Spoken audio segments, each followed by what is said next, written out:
Hey everyone! If you've made a purchase on Walmart and want to track your order, here's how to find your tracking number. First, go to the Walmart website and sign in to your account.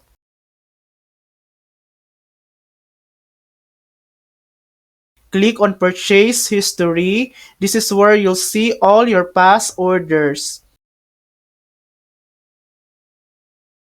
Find the specific order you're looking for. Once you open the order details, you'll find your tracking number listed here. You can also check your email inbox. Walmart will send a confirmation email that includes your tracking number. Just search for emails from Walmart using keywords like order or tracking. And that's it. That's how to find your Walmart tracking number. Thanks for watching. If this video helped you, please like and subscribe for more helpful tutorials.